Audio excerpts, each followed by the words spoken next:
Hi dears, assalamu alaikum. Welcome to Ask Tamil. நான் உங்க சாய்ரா ஆஷிக். எல்லாரும் எப்படி இருக்கீங்க?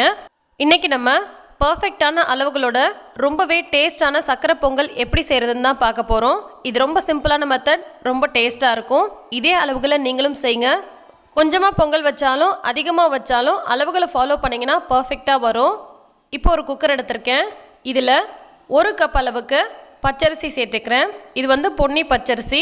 நிறைய பேர் ரேஷன் பச்சரிசியில் செய்வீங்க. அந்த மாதிரி இருந்தால் ரேஷன் பச்சரிசிலேருந்து 1 கப் அளவுக்கு சேர்த்துக்கோங்க. 1 கப் அளவு பச்சரிசிக்கு 1/2 கப் அளவுக்கு பாசிப்பருப்பு சேர்க்கணும். பாசிப்பருப்பை அப்படியே சேர்க்காம நல்ல மனம் வர்றது வரைக்கும் வறுத்துட்டு அதுக்கப்புறமா சேர்த்துக்கோங்க. இந்த மாதிரி செய்யும் போது நார்மலாக செய்கிறத விட டேஸ்ட் ரொம்ப சூப்பராக இருக்கும். இது கூட 1/4 கப் அளவுக்கு கடலைப்பருப்பு சேர்த்துக்கலாம். கடலைப்பருப்பு நிறைய பேர் சேர்க்காம செய்வாங்க, ஆனால் சேர்த்து செய்யும் போது ரொம்பவே நல்லாயிருக்கும். 1/4 கப் அளவுக்கு சேர்க்க விருப்பம் இல்லைன்னா ஜஸ்ட் ஒரு 2 ஸ்பூன் அளவுக்கு மட்டுமாவது சேர்த்துக்கோங்க. இப்போ இதை நல்லா தண்ணி ஊற்றி 3 முறை வாஷ் பண்ணிட்டு வந்துடலாம். அரிசி பாலிஷ்டாக இருக்கணுன்றதுக்காக கெமிக்கல் எதுவும் சேர்த்துருப்பாங்க, பூச்சி வராமல் இருக்கக்கூடாதுன்னு மருந்தடிச்சு வச்சுருப்பாங்க. அதனால நல்லா வாஷ் பண்ணிக்கோங்க எப்போ அரிசி சேர்த்தாலும். இப்போ இது கூட தேவையான அளவுக்கு தண்ணி சேர்த்துக்கலாம். 1 கப் அளவுக்கு அரிசி சேர்த்தோம், 1/2 கப் அளவுக்கு பாசிப்பருப்பு சேர்த்தோம். இதுக்கு 5 கப் அளவுக்கு தண்ணி சேர்க்கணும். ஃபுல்லாக தண்ணியாக சேர்க்காம 4 கப் அளவுக்கு தண்ணி சேர்த்துக்கலாம். 1 கப் அளவுக்கு பால் சேர்த்துக்கலாம். இந்த மாதிரி செய்யும் போது டேஸ்ட் ரொம்ப நல்லாயிருக்கும். ஸோ கண்டிப்பாக 1 கப் அளவுக்கு பால் சேர்த்துக்கோங்க. பால் சேர்க்கறதுனால பொங்கல் அந்த இனிப்பு சேர்க்கும் போது நல்ல ஒரு ரிச்சான டேஸ்ட் கிடைக்கும். இப்போ இது கூட கொஞ்சமாக உப்பு சேர்த்துக்கலாம்.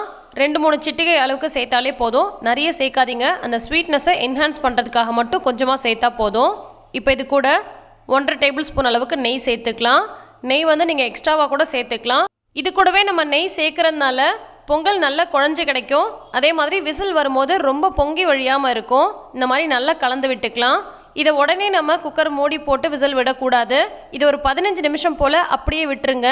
இந்த அரிசி பருப்பெல்லாம் நல்லா ஊறி வந்திருக்கும். பாலோட சேர்ந்து மிக்ஸ் ஆகி நல்லா ஊறும் போது டேஸ்ட் இன்னுமே கூடுதலாக இருக்கும். அதுக்கப்புறமா நம்ம மூடி போட்டு இதை ஒரு 4 விசில் போல் விட்டுக்கலாம். 4லேருந்து 5 விசில் விட்டுக்கோங்க. அரிசி பதம் தெரியாமல் நல்லா குழஞ்சி வரணும்னா இன்னும் 2 விசில் கூட விட்டுக்கோங்க. நான் லைட்டாக அந்த சாதத்தோட பதம் தெரிகிற மாதிரி வேக வச்சு எடுத்திருக்கேன். இந்த மாதிரி இருந்தால் சாப்பிடும் போது நல்லாயிருக்கும். இப்போ இதை ஓப்பன் பண்ணிவிட்டு நல்லா கலந்து விட்டுக்கலாம். இந்த மாதிரி கலந்து விடும் போதே நல்லா மசிஞ்சு வந்துடும். கடலப்பருப்பு சேர்த்துருக்கனால அங்கங்கே அந்த பருப்பு தெரியுது பாருங்கள். கடலப்பருப்பு சுத்தமாக சேர்க்காமல் இருந்தோன்னா பருப்பு சேர்த்த மாதிரியே தெரியாது. இப்போ இதை நல்லா கிளறிட்டு ஒரு ஓரமாக இருக்கட்டும். ஒரு கடாய் அடுப்பில் வச்சுட்டு இதில் 1/4 டம்ளர் அளவுக்கு தண்ணி சேர்த்துக்கலாம். அதிகமாக சேர்க்க தேவையில்ல. வெல்லம் கரையிறதுக்காக மட்டும் நம்ம சேர்த்தா போதும். இது கூட 2 கப் அளவுக்கு வெல்லம் சேர்த்துக்கலாம். எந்த கப்பால் நீங்கள் அரிசி எடுக்கிறீங்களோ அதே கப்பால் 2 கப் அளவுக்கு வெல்லம் சேர்த்துக்கோங்க.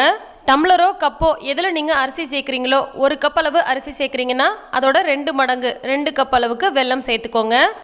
வெல்லம் இந்த மாதிரி நல்ல கலரான பாகு வெல்லமாக இருந்துச்சுன்னா பொங்கலோட கலர் ரொம்ப சூப்பராக இருக்கும்.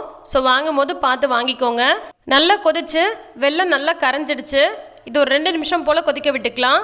இந்த மாதிரி நல்லா கொதிச்சு இந்த மாதிரி பொங்கி வரும்போது இதை நம்ம எடுத்து அப்படியே ஃபில்டர் பண்ணி நம்ம வச்சுருக்க பொங்கலில் சேர்த்துடலாம். வெல்லத்தை கரைய வைக்காமல் அப்படியே டேரெக்டாக கூட சேர்க்கலாம். ஆனால் வெல்லத்தில் குச்சி, தூசு, கல் இந்த மாதிரிலாம் இருக்கும். அதனால் இந்த மாதிரி நம்ம எப்போதுமே வடிகட்டி சேர்க்குறது ரொம்ப நல்லது. இதோட கலர் பாருங்கள் எந்த அளவுக்கு நல்லா டார்க்கான கலராக இருக்குன்னு. இந்த மாதிரி வெல்லம் வாங்கினா மட்டும்தான் இந்த கலர் வரும். சில வெல்லம் நல்லா கலராக இல்லாமல் ஒரு மாதிரி லைட் எல்லோ கலரில் இருக்கும். அது இந்த மாதிரி கலர் வராது. ஆனால் டேஸ்ட் எல்லாம் ஒரே மாதிரி தான் இருக்கும். இப்போ அடுப்பை நல்லா சிம்மில் வச்சுட்டு இது எல்லாத்தையும் நல்லா கலந்து விட்டுக்கலாம். வெல்லம் சேர்த்து கிளறினதுக்கப்புறமா அரிசியெல்லாம் தனித்தனியாக வர மாதிரி தெரியும். சிம்மில் வச்சுட்டு ஒரு 3 நிமிஷத்துக்கு நல்லா கலந்து விட்டுக்கோங்க. அப்போ அது லைட்டாக குழஞ்சி வரும். நல்லா மிக்ஸ் பண்ணியாச்சு. இப்போ நம்ம நெய்யில் முந்திரி வறுத்து சேர்த்துக்கலாம். ஒரு தாளிப்பு கடாய் வச்சுட்டு இதில் 2 கரண்டி அளவுக்கு நெய் சேர்த்துக்கிறேன். எந்த அளவுக்கு நெய் நீங்கள் கூடுதலாக சேர்க்குறீங்களோ அந்த அளவுக்கு பொங்கலோட டேஸ்ட் ரொம்ப நல்லாயிருக்கும். நெய் சூடானதும் எடுத்து வச்சுருக்க முந்திரி பருப்பு சேர்த்துக்கலாம். முந்திரி பருப்பெல்லாம் உங்கள் இஷ்டம்தான், கொஞ்சமாகவும் சேர்த்துக்கலாம் அல்லது நிறைய இருந்துச்சுன்னா நிறையாவும் சேர்த்துக்கலாம். நெய்யில் முந்திரியை வறுக்கும் போதே பொடி பொடியாக கட் பண்ணி வச்சுருக்க தேங்காய் சேர்த்துக்கலாம். அதே மாதிரியே திராட்சையும் சேர்த்துக்கலாம். நான் இன்றைக்கி தேங்காயும் திராட்சையும் சேர்க்கலை. இப்போ இது கூட 1/2 டீஸ்பூன் அளவுக்கு ஏலக்காய் பொடியும் ஒரே ஒரு சிட்டிக்கை ஜாதிக்காய் பொடியும் சேர்த்துருக்கேன். ஏலக்காய் சேர்த்த ஃப்ளேவர் நல்லா தெரியணும். அதனால் 1/2 டீஸ்பூன் அளவுக்கு ஏலக்காய் பொடியும், ஜாதிக்காயோட ஃப்ளேவர் தெரியக்கூடாது ஆனால் டேஸ்ட் ஏதோ ரொம்ப சூப்பராக இருக்கே அப்படின்னு சொல்கிற மாதிரி இருக்கணும். அதனால் ஒரே ஒரு சிட்டிக்கை ஜாதிக்காய் பொடியும் சேர்த்துருக்கேன். இது கூடவே விருப்பம் இருந்தால் ஒரே ஒரு சிட்டிக்கை பச்சை கற்பூரமும் சேர்த்துக்கலாம். இப்போ இது எல்லாத்தையும் நல்லா மிக்ஸ் பண்ணிவிட்டு ரொம்ப சூப்பரான சக்கரை பொங்கல் ரெடி ஆயிடுச்சு.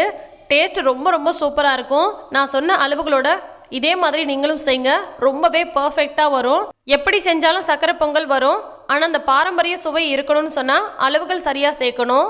இப்போல்லாம் பெரும்பாலும் குக்கரில் தான் பொங்கல் வைக்கிறாங்க. இதே அளவுகளோட இதே மெத்தடில் ட்ரை பண்ணிவிட்டு எப்படி வந்துச்சுன்னு கீழே கமெண்ட் பண்ணுங்கள்.